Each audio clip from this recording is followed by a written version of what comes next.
네, 반갑습니다. 국제통상법 10주차 후반부 강의 진행하도록 하겠습니다. 예, 무역 관련 지적재산권 협정, 트리스 협정입니다. 부속서 1C, 부속서 1C죠. 부속서 1C 트리스 협정, 지난 시간에, 뭡니까? 특허권까지, 산업재산권 첫 번째 특허권까지 봤습니다.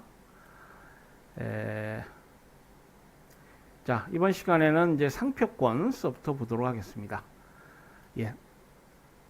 자, 상표권도 특허권과 마찬가지로 파리 협약 부분하고 그러니까 파리 협약을 준용하는 부분이 있고요. 그 트립스 협정 자체 내에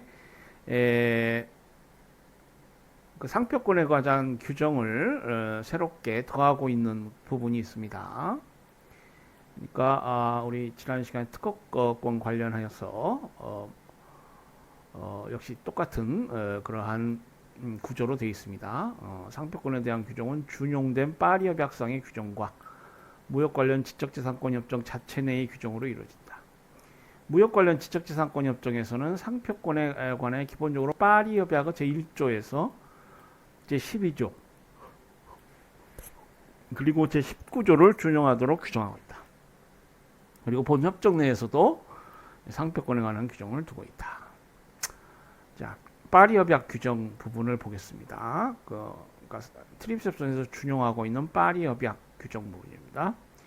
기본 원칙, 상표권에 관해서 역시 파리 협약은 내국민대 원칙, 우선권 주장의 원칙, 상표 독립 원칙을 기본 원칙으로 두고 있다. 산업재산권 특허권 부분에서 설명한 것과 동일하죠. 자, 상표권의 내용, 상표권이 어떠한 권리냐? 산업재산권의 일종인데요. 우리가 트레이드 마크라고도 부릅니다. 상표권은 첫째 주지상표 보호를 내용으로 합니다. 상표권 중에서 널리 알려져 있는 주지상표라는 게 뭐냐면 여기 한자 있죠. 널리 알려져 있는 주자는 이게 너르다 뭐 이렇게 쭉 일조하다 할 때 이런 한자를 쓰죠. 예. 주지상표라는 것은 등록되었거나 사용되면서 일반인이 잘 알려진 상표를 말한다. 회원국은 주지상표에 대한 복제, 모방, 번역에 해당하여 원상표와 혼동을 일으킬 수 있는 상표에 대해서는 등록의 거절, 취소로서 그 사용을 방지해야 한다. 그래서 주지상표의 경우에는 원상표와 혼동을 일으킬 수 있는 상표에 대해서는 등록의 거절, 취소로서 그 사용을 방지해야 됩니다. 국내법으로 이러한 내용을 준수토록 규제해야 돼요. 자, 그리고 이제 국가나 국제기구 표장의 보호.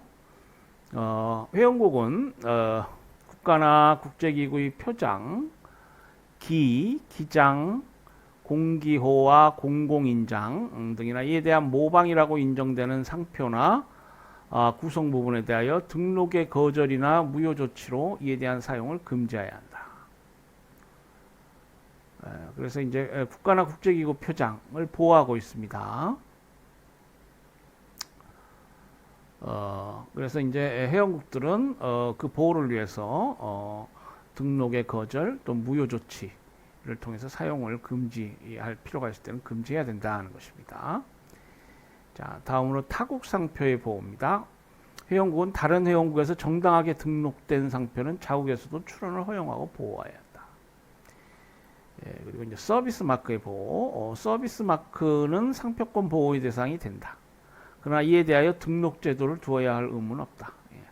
서비스 마크도 상표권의 보호 대상 범위 내에 들어갑니다. 상호의 보호. 상호는 그 상호가 상표의 일부이냐 여부에 관계없이 모든 회원국에서 등록 후 신청 또는 등록 여부와 관계없이 보호되도록 하고 있다. 예. 서비스 마크, 상호 이런 것들은 뭐 등록과 상관없이 보호를 해야 됩니다.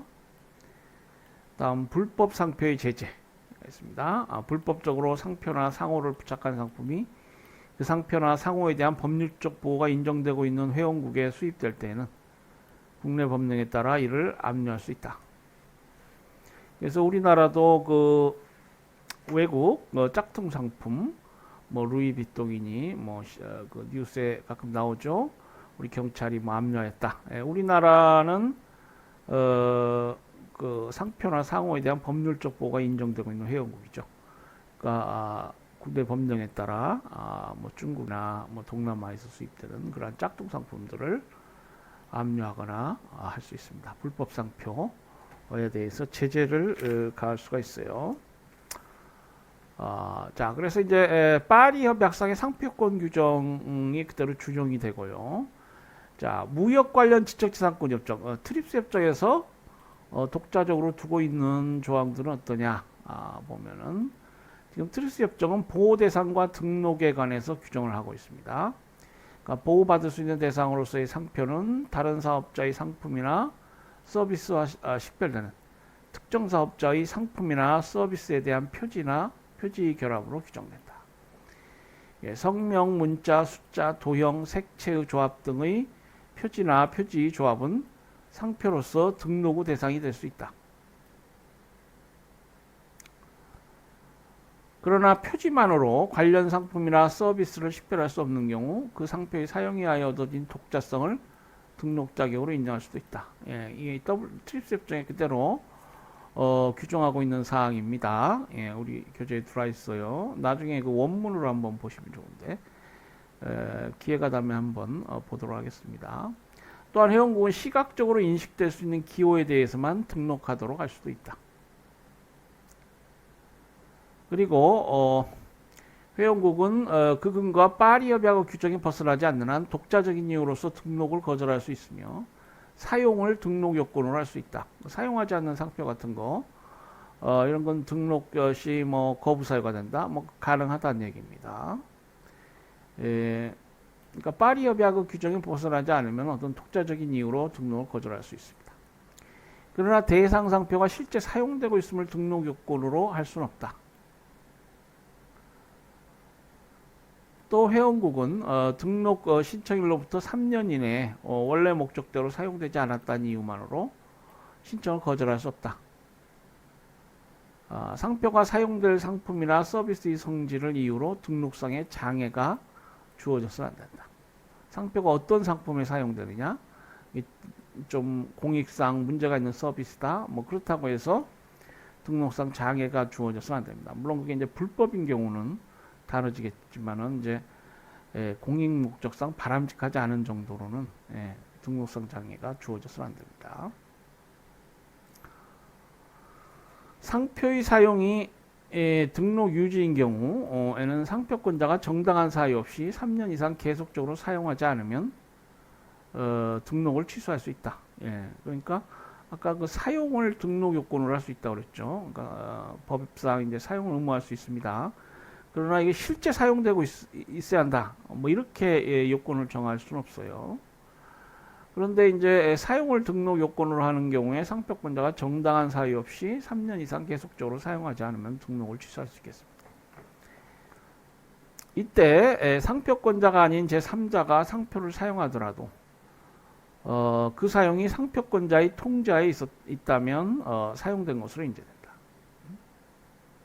그래서 3자의 상표 사용, 이것도 사용으로 인정될 수 있습니다. 다만 이제 그 상표권자의 통제하에 있어야 합니다. 한편 주지상표의 보호에 대한 파리 협약 규정은 서비스에 있어서도 적용하는 것으로 본 협정은 규정하고 있다. 서비스 마크에도 적용이 돼요. 자, 다음으로 상표 등록 제도에 관해서 이 트립스 협정은 규정하고 있습니다. 상표의 출원과 등록 요건은 각 회원국의 국내법에 따라 정해진다. 회원국은 상표의 등록에 있어서 상표의 등록 전이나 등록 직후에 모든 등록 상표를 공개해야 한다. 또 등록 취소를 청구할 수 있는 적절한 기회를 제공해야 하며 상표의 등록에 관한 이의신청 제도를 둘 수 있도록 하고 있다. 그래서 우리가 행정 심판이랄지 이런 거에 준하는, 그러니까 행정 절차에 있었던 불복제도 이걸 둬야 되고요. 그리고 모든 등록 상표를 공개해야 합니다. 그래서 자신의 상표하고 유사한지, 뭐 유사 상표의 경우에는 뭐 등록이 거부될 수도 있고 그러니까요. 그걸 알 수 있게 해야 합니다. 자, 상표권자의 권리에 관해서 규정을 두고 있습니다. 등록된 상표의 권리자는 제3자가 자신의 동의 없이 동일하거나 유사한 상품 및 서비스에 있어서 권리자의 상품과 동일하거나 유사한 상표를 사용함으로써 혼동의 우려가 있을 경우에는 이에 대한 사용을 금지시킬 수 있는 권리를 가진다. 금지시킬 수 있는 권리가 있습니다. 자, 상표의 보호기간, 지적재산권협정에서는 상표의 최초 등록으로 보호되는 기간은 7년 이상이다. 등록 갱신의 경우에도 7년 이상 보호되며 무한정 갱신할 수 있다. 그러니까 갱신을 통해서 무한정 될 수 있고요. 그 보호되는 기간은 7년 이상이 됩니다. 그러니까 8년, 9년 뭐 이런 건 괜찮겠어요. 6년이 되면 안 됩니다. 사용권의 설정과 양도. 회원국은 상표의 사용권 설정과 양도에 관한 조건을 독자적으로 결정할 수 있다. 그러나 이 경우에도 상표의 강제 실시권은 인정되지 아니한다. 특허하고 달리 상표에 대해서는 강제 실시권이 인정되지 않습니다.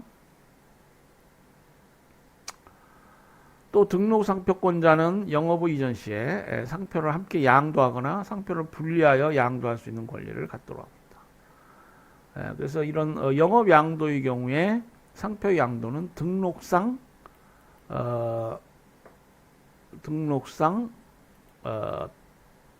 그러니까 등록이 돼 있는 등록 상표권자, 등록돼 있는 상표권자의 경우에 하나고요.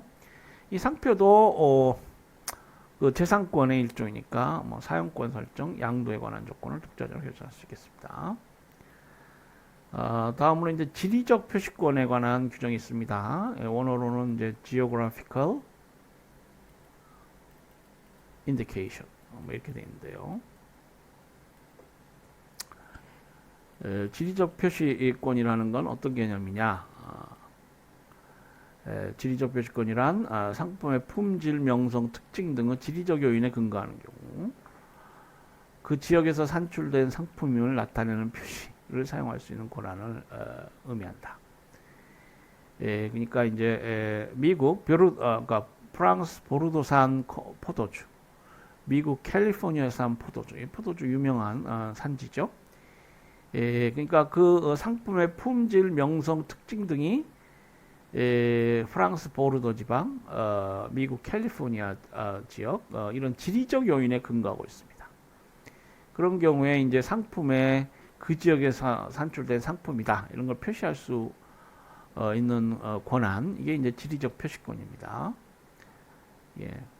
그래서 이제 트레이드 마크, 상표권 비슷한데요. 뭐 예컨대 우리나라 순창 고추장, 뭐 이런 것도 지리적 표시권의 일종이겠죠. 무역 관련 지적재산권 협정에서는 지리적 표시가 국제무역에 있어서 중요한 점을 감안하여 이에 대해 규정을 별도로 하고 있다. 그래서 이제 그 트레이드 마크에도 이 지리적 표시권이란 개념을 인정하고 있습니다.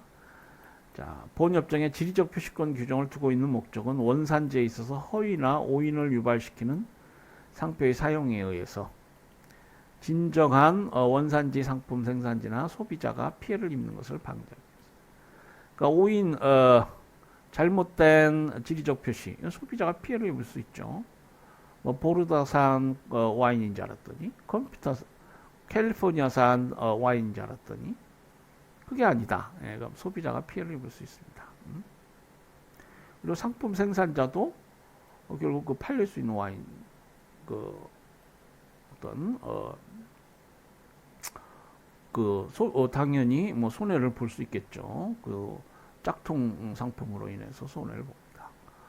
진정한 원산지 이외의 지역에서 생산된 상품이 진정한 원산지 지역에서 생산된 것으로 일반 대중이 오인을 유발할 수 있는 방법으로 상표를 사용하는 모든 방법은 금지된다. 이에 대하여 불공정 경쟁 행위를 구성하는 상표의 사용은 금지된다. 회원국은 이러한 상표의 등록을 거부하고 무효화해야 하며, 국제법이죠. 그러니까 회원국 권리 의무 주체는 결국 회원국이 됩니다. 그 회원국은 이러한 상표의 등록을 거부하고 무효화해야 합니다. 이 협정이 직접 개인에게 뭐 적용되긴 어렵겠죠. 그러니까 물론 그 앞에도 나왔습니다만은 타 회원국의 시민에 대해서도 적용된다. 뭐 이런 조항이 있겠습니다만은 이 회원국의 국내법 마련 의무, 국내법 을 정비하고 국제법을 준수하는 그러한 노력 이런 것들이 필요합니다.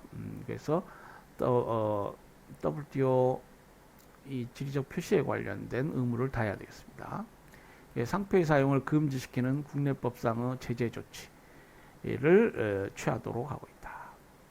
또한 개별적인 지리적 표시 보호를 강화하기 위하여 회원국들이 추후 협상을 할 것을 협정은 규정하고 있다. 그래서 이제 지리적 표시, 상표권과 관련해서 지리적 표시에 관한 조항을 두고 있습니다.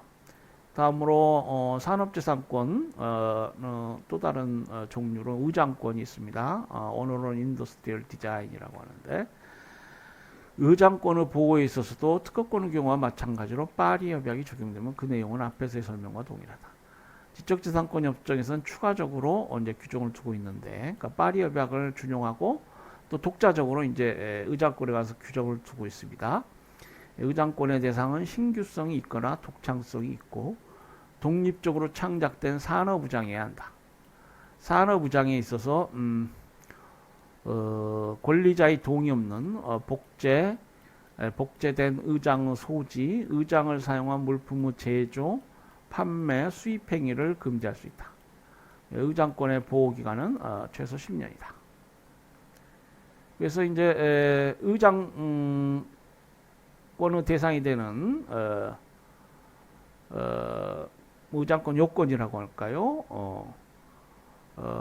이제 산업의장으로서 이런 요건을 갖춰야 됩니다. 그리고 이 의장권으로 인해서 이런 여러 보호를 받을 수 있죠. 그리고 그 보호 기간은 최소 10년으로 이렇게 되어 있습니다. 다음으로 이제 저작권이 있습니다. 그러니까 산업재산권, 저작권, 신지적재산권. 크게 이렇게 세 가지의 지적재산권이 있다. 이렇게 볼 수 있는데요. 뒤에 신지적재산권 나오겠고요.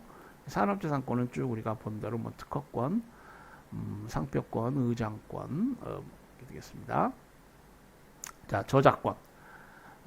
저작권에 관련해서 역시 그 트립스 협정은 기존 협약을 원용하고 있습니다. 1971년 체결된 베른 협약 제1조에서 21조, 21개 조항을 그대로 원용하고 있고요. 그리고 베른 협약 부서 규정도 그대로 원용하고 있습니다. 그리고 이제 독자적으로 트립스 협정, 무역 관련 지적재산권 협정에서 저작권에 대해서 규정하고 있습니다. 예, 그래서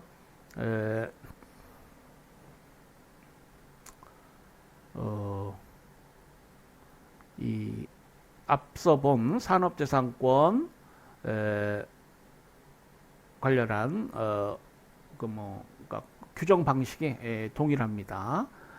베른 협약 준용 부분 그리고 트립스 협정에서 독자적으로 규정하고 있는 부분. 네, 자 베른 협약 규정 부분을 볼까요? 기본 원칙 관련해서 베른 협약에서는 기본 원칙으로서 내국민대 원칙을 채택하고 있다. 특정 저작물에 대한 저작권 보호는 각국 국내법에 따르게 되지만 제약국의 저작자는 다른 제약국에서 그 국가의 자국민에게 부여하는 권리와 베른 협약에서 특별히 승인한 권리를 누릴 수 있다. 규정하고 있다. 그래서 내국민대 원칙, 무차별주의가 이제 돼 있고요. 다른 제약국 내에서 그 국민과 동등한 권리를 누릴 수 있다. 그것이 이제 무차별주의죠. 또 제약국은 해박상 권리를 최소한으로 하여 협약 이상의 권리 보호가 이루어지도록 하고 있다. 국제협정 플러스 방식입니다.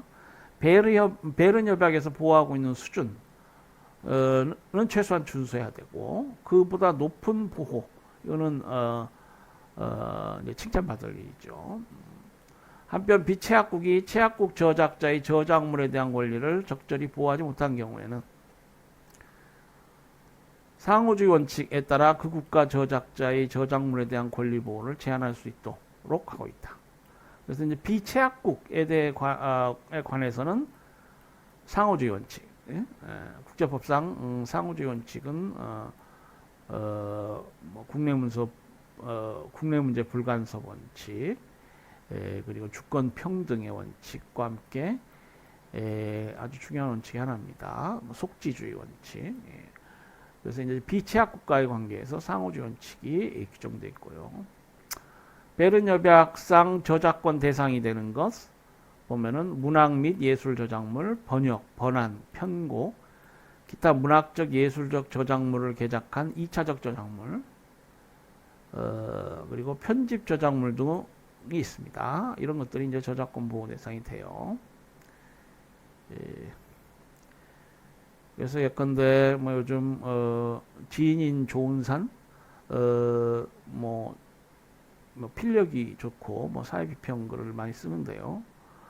뭐 그자의 글을 예컨대 다른 어떤 유튜버가 이렇게 각색해가지고 뭐 낭독한달지 해가지고 뭐 전한다. 이런 거는 이제 2차적 저작물이 되겠죠. 그리고 이제 문학 및 예술 저작물, 원 글은 이제 문학 및 예술 저작물이 되겠고요. 또 편집되어서 이게 창작물이 될 수 있습니다. 그런 경우에 이제 편집 저작물이 되겠어요. 자, 한편 공식 문서, 은용 예술 작품 및 의장, 연설 및 강연 등에 대한 보호는 개별 국가가 결정하도록 하고 있다. 그래서 이런 부분은 이제 베른 협약에서 특별히 어떤 원칙이랄지 이런 걸 정하지 않고 개별 국가가 결정할 수 있는 부분입니다. 이러한 저작물에 대한 권리자는 저작권, 번역권, 복제권, 공연권, 방송권, 낭송권, 번안권, 각색권, 개작권, 녹음권, 상영권 등을 가지게 된다. 예. 그리고 그러니까 이 저작권의 구체적 내용이라는 건 굉장히 광범위하다고 할 수 있습니다. 자, 저작권의 보호 기간. 베른 협약은 저작권 발생과 성립에 있어서 무방식주의를 채택하고 있습니다. 그러니까 창작 행위가 일어나고 창작 결과물이 나타나게 되면 바로 그 즉시 저작권이 발생하는 것으로 하고 있습니다. 그게 이제 무방식주의예요. 뭐 특별한 등록 요건이나 이런 것들이 필요하지 않다는 것이죠. 자, 이 저작권이 이제 그게 특이한 점인데요. 뭐 연방헌법 해석상으로도 저작권 조항이 있는데 연방헌법에 역시 무방식주의를 채택한 것으로 봅니다. 그러니까 이제 저작권은 일정한 방식과 절차를 밟아 등록 설정을 하여야 권리가 발생하는 다른 산업재산권과는 달리 저작물 완성과 동시에 저작권이 생기는 것이다. 저작권 보호기간은 공동저작물이든 개인저작물이든 원칙적으로 저작자의 생존기간과 저작자의 사망 후 50년간으로 하고 이를 확대하는 것은 허용되나 이를 축소하는 것은 금지하고 있다. 그래서 사망 50년으로 되어 있습니다. 상당히 긴 시간이죠. 이걸 축소할 수는 없습니다. 확대는 가능합니다.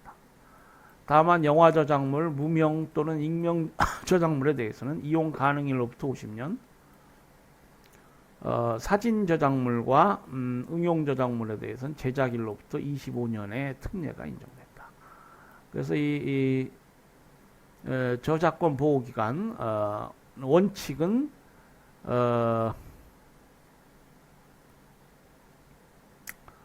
저작자 생존 기간 또는 이제 저작자 사망 후 50년간 이렇게 하고요. 영화 저작물이나 무명 또는 익명 저작물, 사진 저작물, 응용 저작물에 대해서는 특례가 인정되고 있습니다.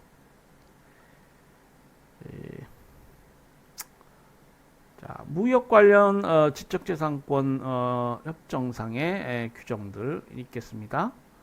그러니까 베른 협약 준용 부분이 있고요. 무역 트립스 협정에서 독자적으로 독립적으로 규정하고 있는 조항들이 있습니다. 컴퓨터 프로그램과 자료 편집물에 관해서 규정이 있습니다. 컴퓨터 프로그램은 베른 협약에 따라 어문 저작물로 보호되며 데이터베이스도 일반 저작물로서 보호의 대상이 된다. 컴퓨터 프로그램을 저작권 영역에서 보호할 것인가, 산업재산권 영역에서 보호할 것인가 문제로 되어왔는데, 트립스 협정, 본협정이라는 건 트립스 협정이죠. 본협정은 저작권 영역에서 보호하고 있다. 저작권 영역에서 보호하게 되면 50년간 보호되어 산업재산권에서의 보호기간 20년보다 길게 보호될 뿐만 아니라 보호 대상이 되기 쉽기 때문에 보호 수준이 높게 된다. 한편 데이터베이스를 포함한 자료 편집물을 편집 저작물의 일종으로 보고 저작권 보호 대상으로 하고 있다. 저작권 보호는 표현은 보호 대상이 되지만 사상, 절차, 운용 방법이나 수적 개념 등에까지는 확대되지 않는다. 그러니까 표현이 돼야만이 법이 보호를 줘요. 예, 뭐 사상, 절차, 운용 방법 여기 나와 있지만 수적 개념 등에는 법적 보호가 주어지지 않습니다. 이건 뭐 표현된 것이 아니기 때문에 법이 보호를 주기가 어렵죠. 자, 대여권이라는 개념이 있습니다. 대여권은 이제 렌털 라이츠라고 하는 것인데, 대여권은 원저작자가 자신의 저작물을 제3자에게 대여하는 것을 금지시킬 수 있는 권리다. 그래서 이제 대여권 개념에 관해서 협정이 규정하고 있습니다. 그러니까 이 대여권은 대여하는 권리가 아니고 대여하는 것을 금지시킬 수 있는 권리입니다. 이 대여권은 복사기, VCR, 리코더 등 저작물을 쉽게 복사할 수 있는 기계가 보급되고 저작물의 대여업이 성행하면서부터 중요성을 가지게 되었다. 회원국은 영상 저작물과 컴퓨터 프로그램에 대해서는 그 창작자에게 대여권을 인정하도록 하고 있다. 예. 그러나 영상 저작물에 있어서는 대여가 광범위한 복제 등에 의한 저작권의 실질적인 침해를 야기시키지 않을 경우에는 대여권을 인정하지 않아도 되도록 하고 있다. 예. 그래서 제3자에게 대여하는 것을 금지시킬 수 있고요. 이러한 경우에는 금지할 수 없겠습니다. 그러니까 이제 광범위한 복제 이런 것들이 문제죠. 또 컴퓨터 프로그램의 경우에는 프로그램 자체가 대여의 본질적인 대상이 된 경우에만 대여권을 인정하도록 하고 있다. 그래서 이 대여권이라는 개념이 있고요. 자, 저작물 보호기간 관련해서 아까 그 저작자 사망 후 50년 이렇게 돼 있죠. 근데 이제 저작물 보호기간이 저작자 사망 시 기산주의를 택하지 않을 경우에는 저작물의 발행 연도 말로부터 50년 이상 보호하도록 하고, 만약 창작일로부터 50년 동안 발행되지 않았을 경우 제작 연도 말로부터 50년 이상 보호하도록 규정하고 있다. 그래서 보호기간에 관해서 이렇게 특칙을 주고 있습니다. 사진 저작물과 응용 저작물에 대해서는 베른 협약에서 보호기간을 국내법에 위임하고 있기 때문에 제외된다. 그래서 이 트립스 협정도 이 부분은 그 보호기간에 관해서 아무런 말을 안 하고 있어요. 국내법에서 이걸 정하면 됩니다. 또 저작자 사망 시 기산주의를 택할 경우에는 베른 협약 규정에 따라 저작자의 생존기간 및 사후 50년 이상 보호하게 됩니다. 아까 나왔죠? 자, 다음으로 이제 저작 인격권이 있습니다. 앞에도 나왔지만 이 저작 인격권, 그러니까 저작권은 재산권적 측면이 있고 이 인격권적 부분이 있습니다. 이 저작 인격권은 저작물의 공표권, 저작자 지위를 주장할 수 있는 권리, 저작자의 성명을 표시하지 않을 권리, 저작물에 대한 임의 변경, 삭제를 막을 수 있는 권리 등을 의미한다. 저작 인격권은 저작 재산권과 달리 양도할 수 없는 것으로 이해되고 있다. 재산권은 양도가 가능하지만 이런 인격권 같은 권리는 그 인격권의 주체에게 고유한 것이기 때문에 양도할 수 없겠습니다.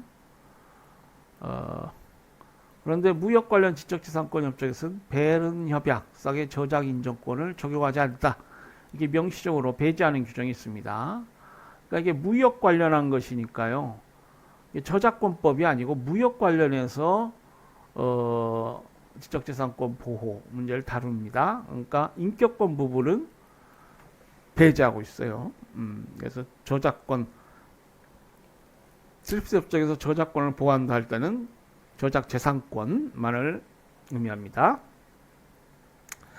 자, 저작 인여권이라는 개념이 있어요. 저작 인여권은 실현권, 실현가, 음반 제작자. 이 실현가라는 건 실제 연주하는 사람, 뭐 이런 뜻이죠.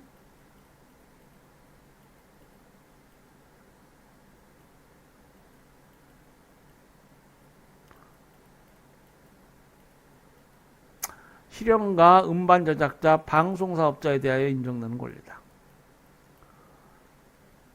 무역 관련 지적재산권 협정에서는 저작 인정권 보호에 관하여 기본적으로 로마 협약을 준용하는 것으로 규정하고 있다. 로마 협약은 공연자, 레코드 생산자, 방송자들에 대한 보호 기준을 정하고 있다. 다만 실현가, 음반 제작자의 경우에는 소급표에서 불소급 원칙을 취하는 로마 협약에 따르지 않고 소급 원칙을 취하는 베른 협약을 적용하도록 하고 있다. 소급적으로 이걸 보호한다는 것이죠. 베른 협약은 그 가입 시점에 이후에 뭐 보호한다 할지 뭐 이런 장래에 향해서 법의 원칙은 기본적으로 이제 어떤 법이 효력을 발생한다 할지 하면은 장래에 향해서 효력을 발생하게 됩니다.